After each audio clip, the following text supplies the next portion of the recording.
This video is brought to you by Squarespace, an all-in-one platform to build a beautiful online presence and run your business. I'm going to show you how to create vibrant drawings that pop right off the page. I hope you're ready because this is going to be a good one. So grab your supplies and let's go. Hey people, it's Temi if you're new here, and today I'm giving away all of my secrets for truly vibrant, beautiful drawings. Colourful portraits aren't the easiest to do, but the key to a vibrant, beautiful piece is to achieve an opaque finish at the end. The way to do this is to layer colouring pencils over the top of each other until you get to a burnish point at the end.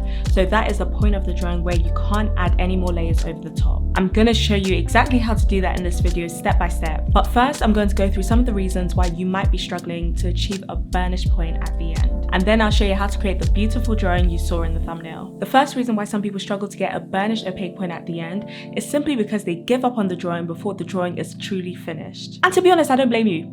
When the hours are ticking and ticking away, you might have a deadline you're trying to meet, or you might just be tired of the drawing. I feel you. Who has the energy to die on the line? Not me. I always say you're one layer away from greatness, so just keep going and keep applying the layers until the drawing is truly done. Another reason why people don't achieve this burnished beautiful finish is more to do with limitations of the art supplies they're using. Some supplies make it easier to achieve a burnished beautiful point at the end. So for example, blending with Prismacolors is like magic, and it's definitely easier than using a cheap colouring pencil brand like Crayola. But this isn't to say you can't achieve amazingness with Crayola, because if you see my cheap versus expensive videos, then you know you definitely can. Now I think the most important thing that stops people from achieving this burnished beautiful piece at the end is more to do with the paper they're using. People focus so much on getting the perfect pencils with hundreds of colours, but if you're doing it on crap paper, I don't know for you. The reality is paper plays a much bigger role than most people acknowledge. Cheap paper or paper that's too smooth won't let you put as many layers over the top. So you end up burnishing very quickly at like layer 2. So you can't produce the beautiful blends of colours. But if you imagine paper that has a little bit of texture, at the surface of the paper has like little ridges, each layer of pencil has something to hold on to. And I personally find them so much nicer to use. The final thing that stops people getting to a burnished beautiful point at the end is not using a base. By base, I mean using something else as an underpainting and then using colouring pencils over the top. So you can use the likes of alcohol markers, or some people use the likes of watercolour or pan pastels. A base is definitely not compulsory, but I think it's so important to my process because colouring pencils is such a slow medium and this really speeds it up. But most importantly, covering your sketchbook with these colours just gets you off to a great vibrant start. Imagine how many more layers you would have to use if you're using colouring pencils by themselves. So now you know some of the limitations that might be stopping you from achieving vibrant, beautiful drawings. I'll now show you the tips and tricks you can use for your own drawing, and also all of the supplies that I love to use. Here is the reference picture I will be using today. It is of Michaela Cole, who plays Arabella in the British show I May Destroy You. And this is an amazing show. You have to give it a watch. But I was so inspired by the vibrant colours, even the drips in the foreground. I'm going to show you the tips and tricks to achieve all of this easily. But first, a word from our sponsor. I mean, what's the point creating all these beautiful, amazing pieces if you don't even have a website to show it off on? I'm currently in the process of relaunching my website, but my old website from back when I used to make commissions was on Squarespace. Squarespace is a great platform for helping you create your own website. You don't need coding experience because there are tons of beautiful templates to choose from. It allows you to present your work with the professional portfolio designs. You can easily connect your social media pages, and if you sell your art online, they have customizable e-commerce templates. I can't wait to finish designing my new website. Let me know if you'd like a video showing that. But for your own, head over to squarespace.com for a free trial, or when you're ready to launch, go to squarespace.com/Temi to save 10% off your first purchase of a website or domain. Support the brands that support your girl, and let's get back to it. Here are the supplies I'll be using. I'm using alcohol markers for the base. Today I'm using Ohuhu markers, and then for the details I'll be using Prismacolor colouring pencils. I'm using the Artisan Mixed Media sketch pad. I find that it has the perfect texture for me and works great with a marker/colouring pencil combo. I'll also be using acrylic pens in this video, but more on that a little later. All the supplies I use, including the ones I've not mentioned, are linked down in the description box, and let's get straight to it. I'm going to break the drawing process into 3 manageable steps. Number 1, applying the base. We'll be using alcohol markers for this. Number 2, applying the details with the colouring pencils. So this is where we focus on the blend of the colours and getting some fine details in. And finally, number 3, this step focuses on the details that we can see in the foreground. In the picture, we have all of these drips and paint splatters, and I have a super easy trick for those that I'll be sharing later. First step is to apply the colours that you can see.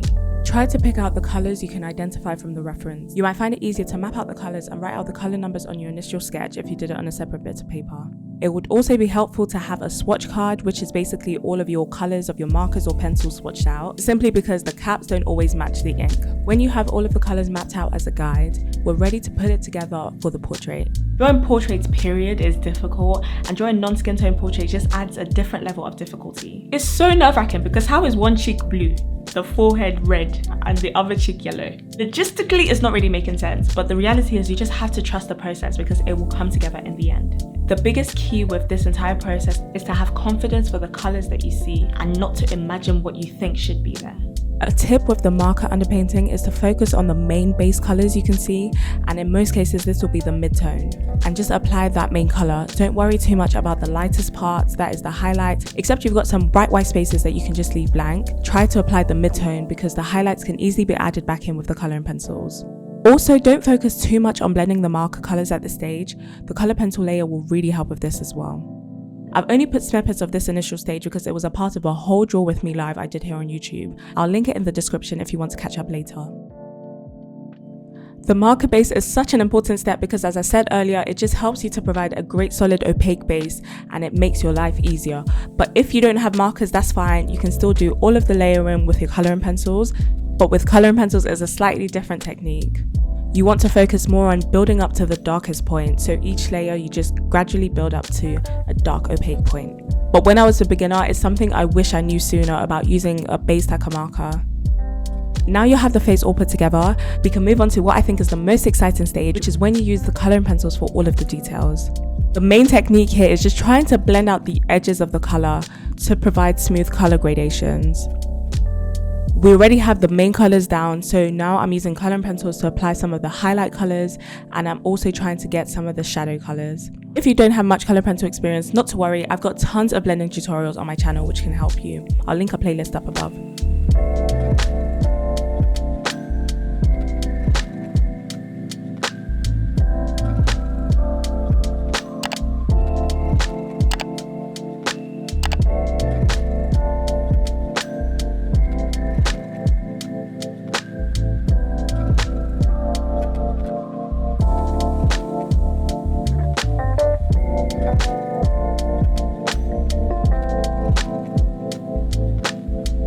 Finally, you want to leverage the use of a white pen for the sharpest highlight bits. So for example, on the lips, the forehead, the bridge of the nose.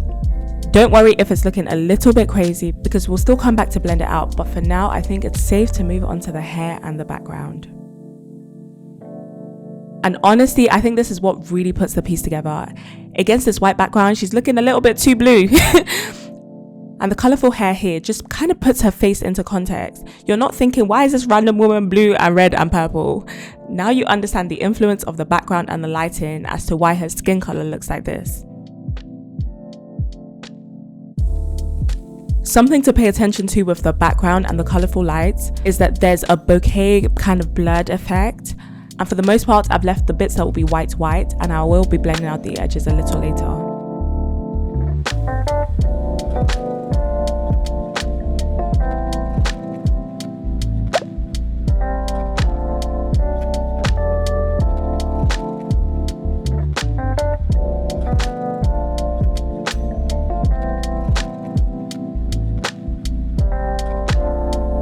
The remaining details are probably easier than you'd imagine. The coloring pencils are coming back to the rescue with the highlights, with some details at the strands of the hair, and rendering the hair just turns out to be a nice process.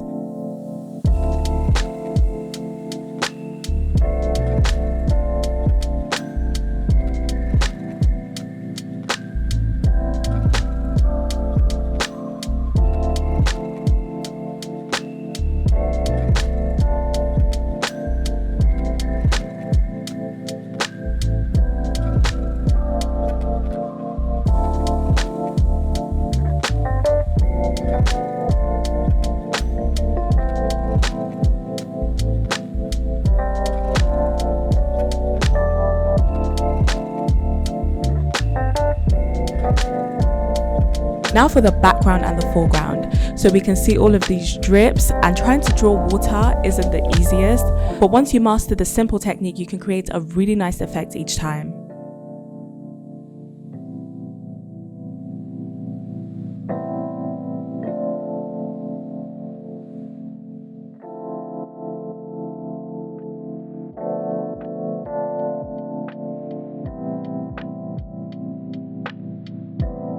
My trick here is using an acrylic marker pen for the remaining background detail. This is such a good hack because imagine trying to do this technique with only coloring pencils. Either you would have had to leave the space white so that you can just use the red coloring pencil, or you could have layered the red coloring pencil over the blue marker base, but it will never give you this bright, beautiful, vibrant covering. I have a whole selection of these acrylic marker pens. These are acryligraphs from Archer and Olive, but you can use any acrylic marker pen brand or even actual acrylic paints if you've got small enough paintbrushes. But I can tell you the 0.7mm pen just made my life so much easier. And just adding in all of the splatters and all of the paint, you can see that it just takes the drawing to the next level.